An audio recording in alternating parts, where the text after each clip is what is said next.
Friends, attenuation fiber loss we are considering. So attenuation fiber loss is what actually it's along a fiber. When we take initial conditions that is equals to 0, we'll take P of 0 milliwatts. When z is equals to 1, we'll take P of L, P of 0 e power. This factor is called it as the attenuation fiber loss factor. The formula for that is P of z is equals to P of 0 e power minus alpha P of z. What is alpha P actually? It's a fiber attenuation coefficient which are measured in a unit of, for example, 1 per kilometer or Nebber per kilometer. For per kilometer, we are able to find out this particular value. So a more common unit is decibel. Always we try to write in 20 log 10 decibel form. That is defined by alpha of dB per kilometer is 10 by L log of P of 0 by P of L. If you solve that particular value in the constant form, then we can write as 4.343 alpha P 1 by kilometer. 1 per kilometer we can mention, right? So what is actually the attenuation? Attenuation is nothing but the ratio of output power by the input power given with a given length, effective length of the fiber. Now I want to find fiber loss in decibel per kilometer. So how do we get that? So for decibel per kilometer, I will write P of 0 in decibel meter. Z is equals to 0 for Z is equals to L. So for Z is equals to L, what I'll write? For L, initial value I'll write P of 0, right? This is the initial value, right? For further value, what I can write? We had alpha, right? In the previous condition, we have e power, this P of 0 into e power minus alpha P by L. So this value, what I can write for that? I can mention, so e power, that factor alpha of dB per kilometer into length, because we always measure in terms of length, where dB meter or decibel milliwatt is 10 log whatever the power given, milliwatts. So right, always we'll take 10 log that given power, that we convert into our normal watt to the decibel, right? So this we have taken in order to obtain the power in decibel. Clear? So for the next one, how do we get the attenuation units? So as we know that light travels along a fiber only, so its power decreases exponentially with distance. Whenever we travel the distance, the power decreases exponentially, because always whatever the power we are seeing, it decreases with the exponential factor. That's the reason we have taken here e power minus alpha P of z. So P of 0 is what? Optical power in a fiber at origin. Z is equals to 0, and P of z is what? At a z distance. So further to write that one, we can write P of z is equals to initial value into exponential factor, e power minus alpha P of z. So alpha P, if you want to find, shift that side, P of z by P of 0 by P of z into 1 by z. This is called it as exponential power we are converting into log. So e power it is. So e power, if you shift that side, it will become log of P of z by P of 0. So you want to find alpha P. So into z will be shifted, it will be divided by z. So this is the way we can obtain your alpha P of z. Clear? So for that, what is alpha P actually? So alpha P is nothing but attenuation coefficient. If they ask to find attenuation coefficient, this is the actual formula to get that. So alpha P is equals to 1 by z natural log ln of P of 0 by P of z. So how do we get that, students? We are shifting this exponential on right side. It will become natural log ln of P of z is equals to P of 0 into e went off. Only we'll get alpha P into z. Shift that side, P of 0 over there. P of z by P of 0 into natural log into this into z will be shifted there. It will be 1 by z. Clear? What is alpha P? That can be designated by Nepper. Nepper is the unit which we are measuring the alpha P attenuation coefficient. For simplicity in calculation, we directly mention, instead of this whole thing, we'll directly take the constant value as 4.343 alpha P per kilometer. So this parameter generally referred as the fiber loss or fiber attenuation. So note it down, this formula for fiber loss or fiber attenuation, right? So now basic attenuation mechanism in a fiber, their absorption, right? Absorption we already have seen, it is intrinsic and extrinsic, scattering, linear and non-linear, bending, micro and macro bending. So this already we have seen in detail. Only the graphs I just want to show you. So attenuation is what? How do we get that attenuation? Attenuation is the wavelength dependent, hence proper selection of operating wavelength is required. If you select proper wavelength, then only you will get as less as, actually the attenuation needs to be as less as possible, right? So for that, getting that one, we have to select a proper wavelength to get the lesser number of attenuation. For that, what actually we are taking, if you are taking the absorption, so that depends upon the material absorption. So material absorption is a loss mechanism related to the material, what kind of material you are considering. Based upon that, it is going to depends. Then the material composition and fiber fabrication process, based upon that your absorption loss will be depends. This result in dissipation of some of the transmitted optical power as a heat in the waveguides. So when we are keep on using that waveguides, it obviously going to be heat up, right? Because of their properties, because of that kind of material what you have taken to get the manufacturing of that. So this results in the dissipation of some of the transmitted power, optical power as a heat in the waveguide. So absorption is classified into two basic categories: intrinsic and extrinsic. So what is intrinsic is all about? It is causes due to the interaction of free electrons. Inside the free electrons, if you see within the fiber material and light wavelength, that is causes by intrinsic. Now that always depends upon the wavelength. That spectrum interacts differently with the atom. So whatever the wavelength we are having, based upon that, it only going to depends on that. So what do you understand by it? It is causes because of the free electrons interaction within the fiber material and the light waveguide. And this wavelength spectrum interacts differently with the atoms and they has to get the fiber material. What about the extrinsic, students? Extrinsic is mainly due to the impurities injected into the optical fiber mix. Whatever the optical fiber mix we do have during the fabrication process, based on that, whatever the attenuation, whatever the extrinsic part we are going to get, that is called as extrinsic absorption, right? The metal ions are the most undesirable impurities. Whatever the metal ions we do have, that is most undesirable impurities in an optical fiber. Whatever the optical fiber is there, we are going to mix on that because the presence of metal ions that influence and alter the transmission property of the fiber. That is going to change the property of the fiber. This results the loss of optical power. Because of that, the optical power is going to get lost, right? So that is depends upon the absorption. Now come back to the scattering. So scattering is the loss associated with the interaction of the light with density fluctuation. So already we covered in detail about it, just a brief of it, so that we should understand the clarity of the complete scattering losses. So it is because of what actually? Density fluctuations. Because of that, the light going to interact with their associate with that interaction of light with the density fluctuations in the fiber. So this is actually small when compared to the wavelength variation in metal density, chemical composition and structural inhomogeneity, scatter light in other directions and absorb energy from guided optical fiber of that particular waveguide. So as you can see in the diagram, there is income light is coming to that particular core and it is getting what? It is getting the localized change in the refractive index. Refractive is getting changes in that, not to the particular scale. If it is happening that way, then it is called it as what? Scattering. So scattering of linear, we see relay scattering, maze scattering. What is linear, students? When there is amount of optical power transferred from a wave which is proportional to the power in the wave. Whatever the power we are giving and whatever the optical power we are transferring, if both are proportional, when there is no frequency change happening, then it is linear. If frequency is changing with respect to that particular changes of the wave, then obviously it is non-linear. So when there is no change in that, then we got two kind of it, relay scattering and maze scattering. So relay scattering is depends upon this formula. So what is that? It actually the interaction of the light with the inhomogeneities in the medium that are 1/10 of the wavelength of the light. So relay scattering is in a fiber can be expressed as gamma of Rs. Relay scattering is proportional to the 1/4th root of wavelength. So that is whatever the frequency gamma we do have, wavelength actually, the frequency is gamma, right?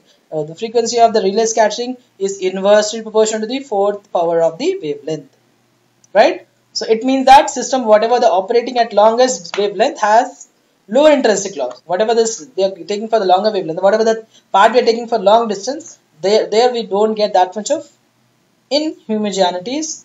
That's what we'll get the less relay scattering. What about maze scattering, student?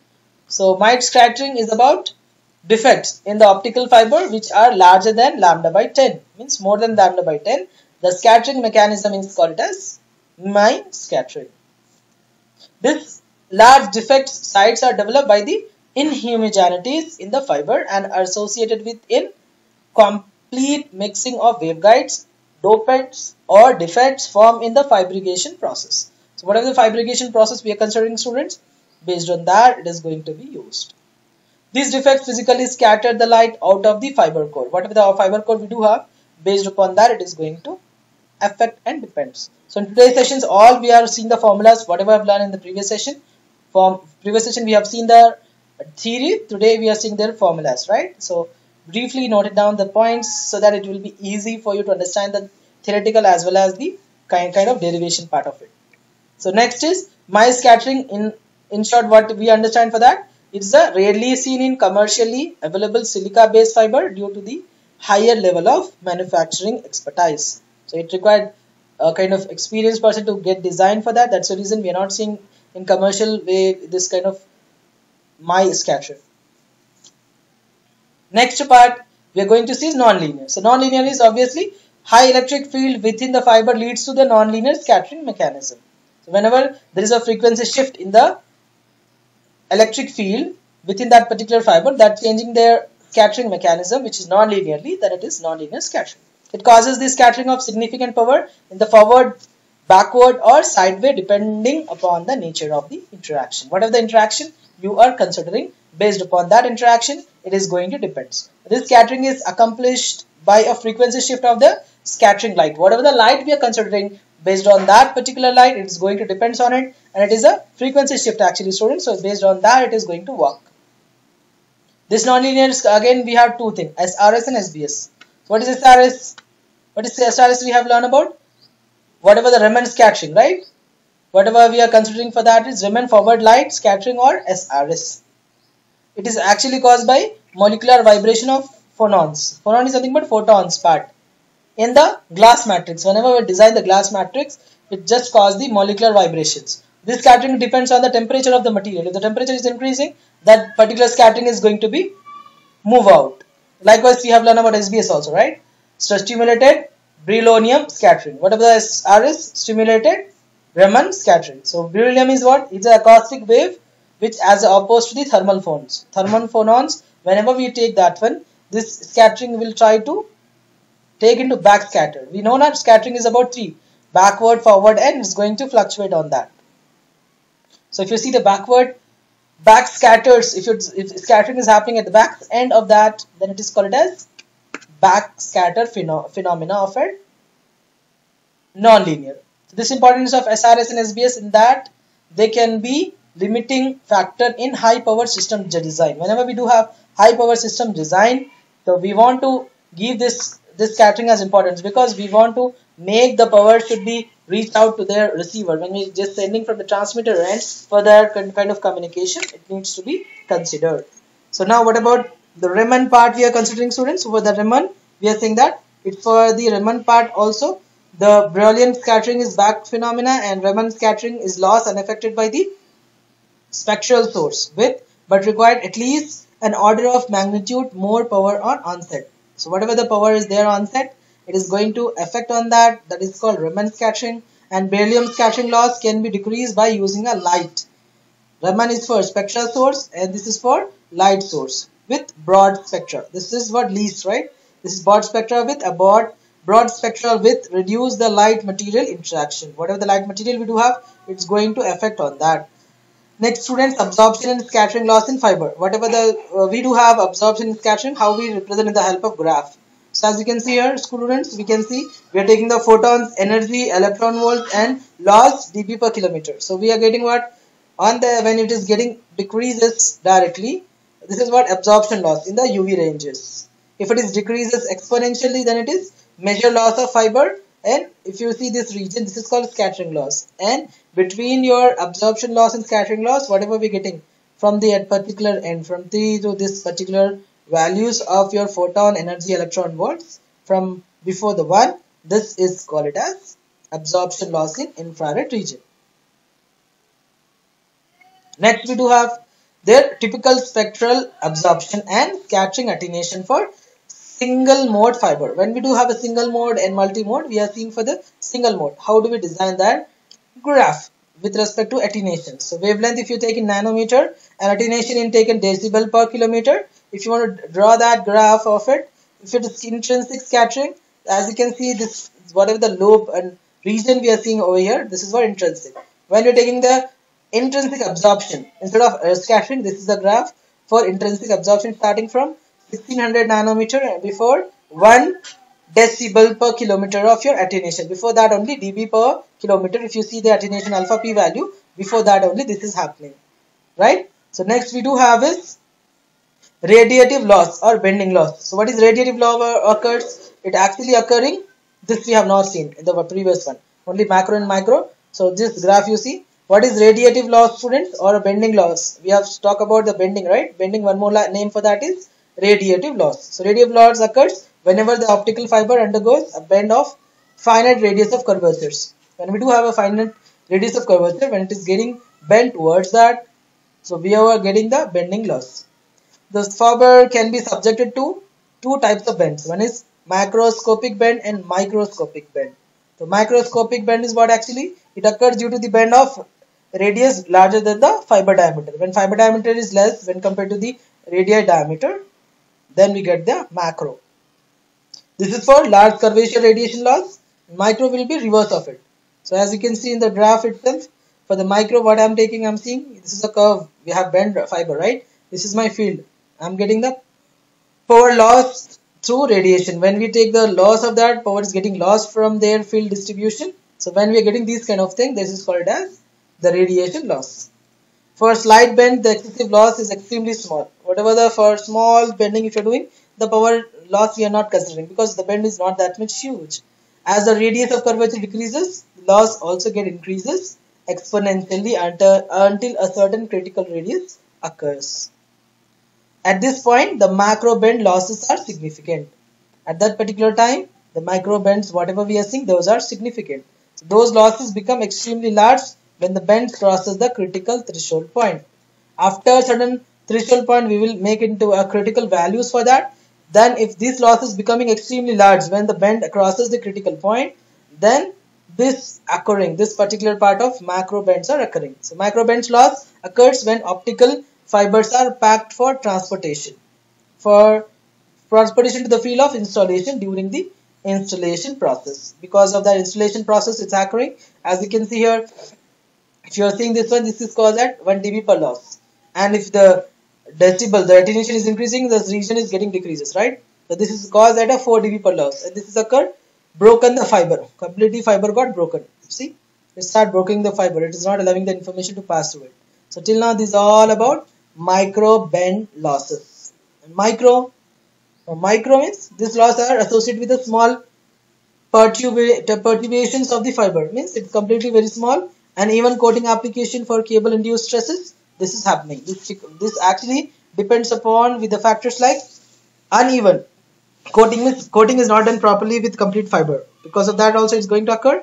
And if you do take the coupling of it, if the coupling of propagation modes is not in that proper direction or proper variation, then you may get that particular losses also. Because of that also it's going to vary. The establishment of the modal distribution causes the lower order modes to couple to the higher order modes. Means whenever we try to make into this particular part, when we are getting the small perturbation of the fiber because of not proper coating application or cable induced stresses are there, means one side at the bigger cable, at the other end is a smaller cable. Because of that also it's going to happen. That is micro bending loss. Second part, as you can see in the diagram itself, whenever we do have these kind of losses, as you can see in there, this is a bare fiber. The bare fiber means only we are considering a fiber, we are passing a light source, this is a light detector is there, this is for power loss from higher order modes. So this is what micro bend, micro bends, because not proper coating. If you see the second one, we are putting the pressures, we are keeping one, suppose we are pressing from upper end, pressure is applied, then the bare fiber reduce output power, because even it's getting pressurized from our end, from other end, it is getting bended towards that. So this is what the small seen fluctuation in the radius of curvature of the fiber. You can find the difference in both, right? See, the power less has higher order modes, here is the power couple has higher order modes. In the both the end, it is getting higher order modes for that. And the small scale fluctuations in the radius of curvature of the fiber axis, micro bending is going to happen particular losses. And micro bends can shield higher order modes, and it's going to coat that particular power from lower order modes to couple to higher order modes. For both the end, for higher, for lower, it's going to happen that particular form, and it's going to cause that power from lower order modes to the couple to higher order modes. This is that particular diagram to understand the compressible jacket. If you see the jacket that extrude over a fiber reduces micro bend resulting from external forces. When we take the external forces, if it's getting reduced from there, from the external forces to the internal part of it, you can get that particular fiber. Here is the fiber, here is a compressible jacket, and the outer end we are giving the external forces toward that. So if you are happening this situation, we are able to find out the micro bending losses. Clear? So this is about the complete detail of the today's session, students. In tomorrow's session also we are going to continue with the unit 2, and derivation part is there. For that we are going to cover that in the tomorrow's session. Okay, for today's session, note it down, whatever the topics we do have covered in the unit 2 of your optical communication subject, which is a part of your professional elective for the 6th semester